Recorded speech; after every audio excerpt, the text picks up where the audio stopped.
Hi everyone, my name is Zaiton Haji Idrus, and I currently teach English first language and English literature to secondary school students. I also sit on the board of governors here in Treetop International School. I came across this role actually by mistake as I was looking for something interesting to do after my retirement.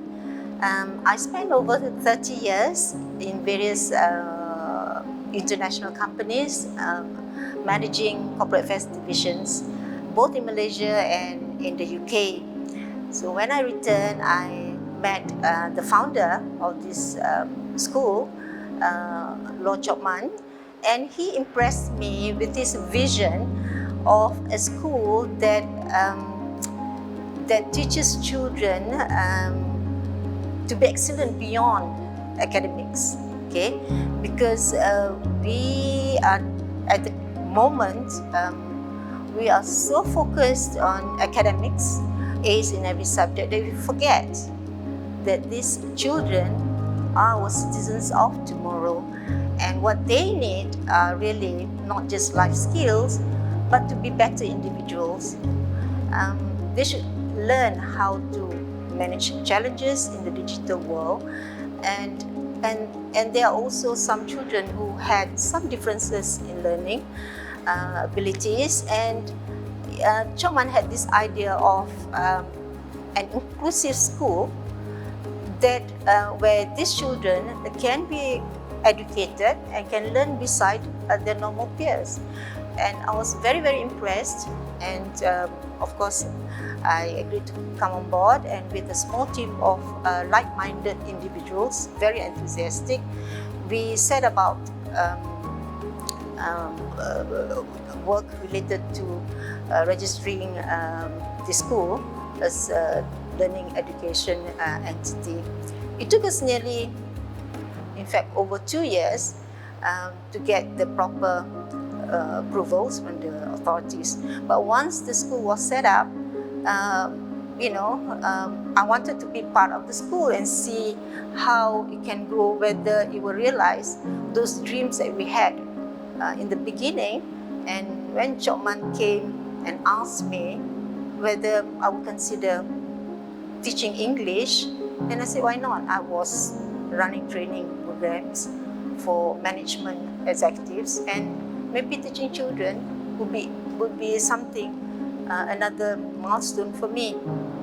I have the qualifications, but I felt that wasn't enough, and I took on some online programs with Cambridge University to get their certificates for teaching English language, first language, as well as for literature. And with these certificates, I'm quite confident that I'll be able to teach and share this knowledge with our children.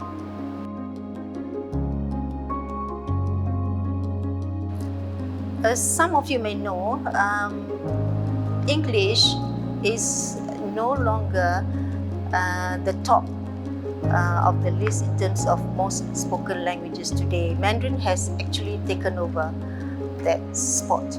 However, I believe that English will continue to be the main language in the business world.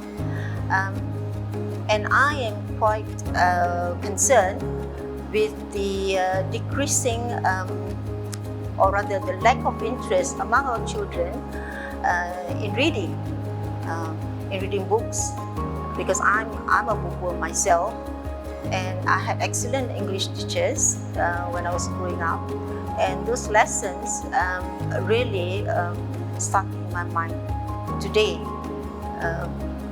I wouldn't say that the children today can't speak English, because some of them speak English so well, but when it comes to writing English, I'm sorry, it's really quite bad.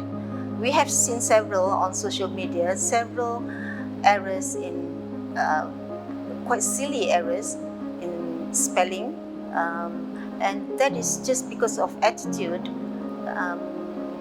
of our people today, that English is not that important. But if it makes you a laughing stock, out there in the world, then where will, okay, you put your head up high, that Malaysians can speak as well as write English well.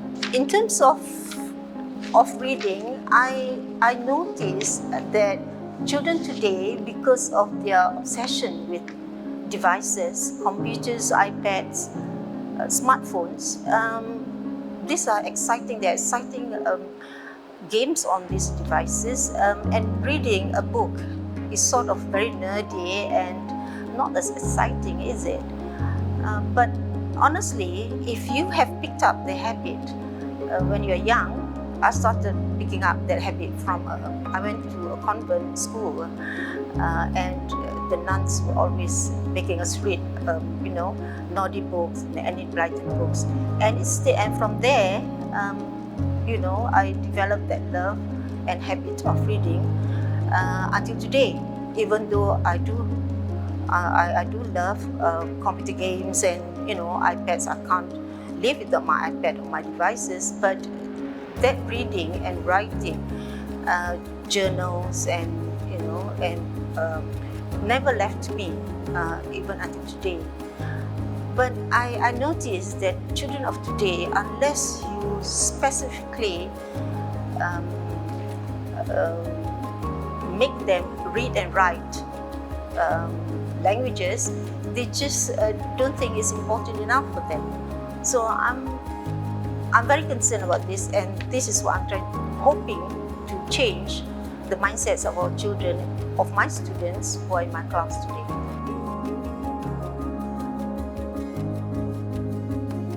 Okay, see, I have this belief that English, or any languages for that matter, learning languages and English is not just about learning the language. It is about developing your critical thinking process.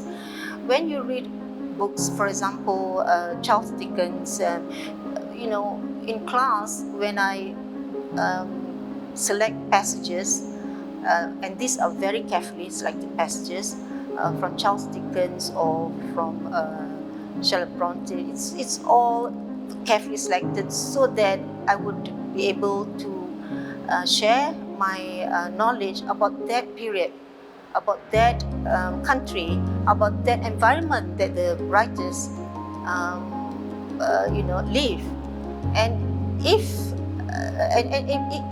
is quite interesting because with technology, of course, I can show them pictures, I can show them how it looks like, how an old house in England looks like, and things that we take for granted. And it is possible if they're able for students who have not traveled out of the country, by bringing them on a virtual tour of these countries where the poets, where the writers live, it opened up their eyes and set them thinking, what are the differences in those countries and our own country, for example. And that, in a sense, helped them in their global perspectives, in their general knowledge. And we have healthy debates in class. I would give them passages or short stories, and we discuss them. And we respect each other's opinions, because the boys may have different opinions than the girls, for example. It's very interesting when you listen to their point of view. And I also have short quizzes. I have competitive quizzes, and because all these kids are so competitive, everyone will just read a book or study the book without even realizing they're actually learning. So learning actually can be fun if you make it fun for the kids. Now, Treetop TTIS, we have our 3 core values, which is relationship, reality, and responsibility. But in the class, as a teacher, I would put in a couple more. The first one would be respect. Respect is very important. It means I will respect the the students' views and opinions, and I will listen to him or her when they are expressing their views and opinions, and I expect the same way that they respect me. Even though we do online classes, they take their turn to speak. I do not tolerate bad behavior or all this profanity in class. And if they do that, then they know they have to write maybe 500 words or 100 words. I will not say such a word in Ms Zaiton's class. They know that. And I also believe that truthfulness is another value that between teachers and students we should share this, to be truthful, and not to, because it's about honesty, right? And of course, being fair. Okay, I really think that for a teacher you need to be fair to every student, whether he's a slow learner or an advanced learner, because each child develops differently at different paces. And that's why we keep our classes small, so that we can give individual attention to each of them.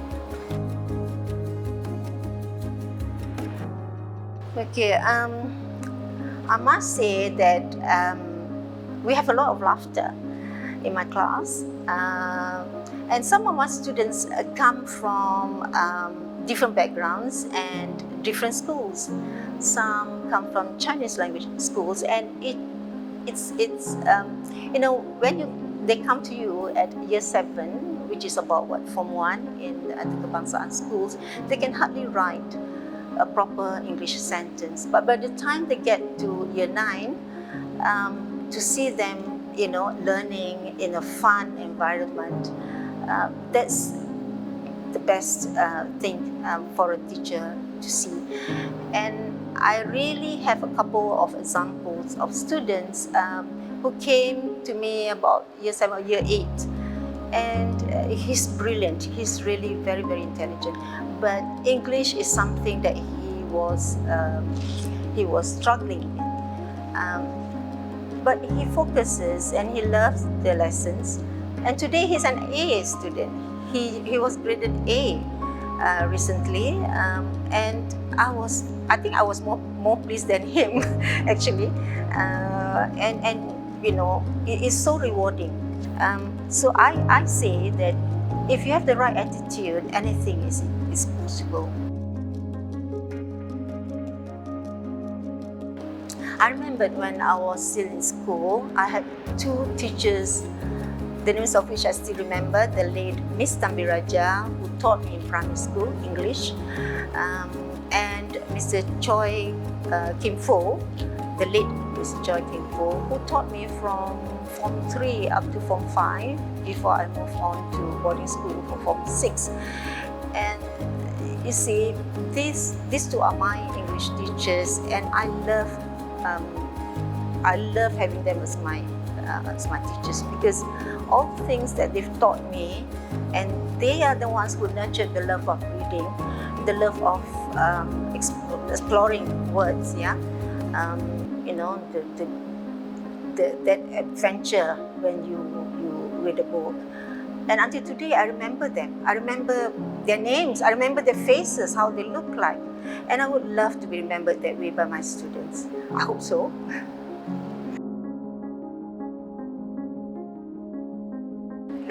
The students will always remember me as the teacher who always had thought of the day. And the thought of the day is always written on the whiteboard when I walk in. Like, never say no.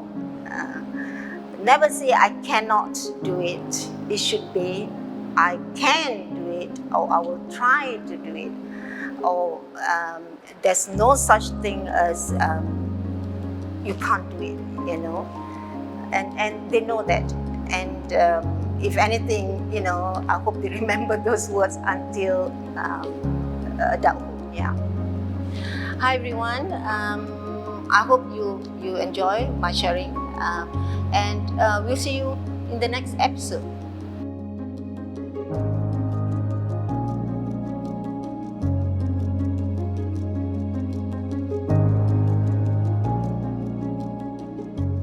Treetop International School, beyond academic excellence.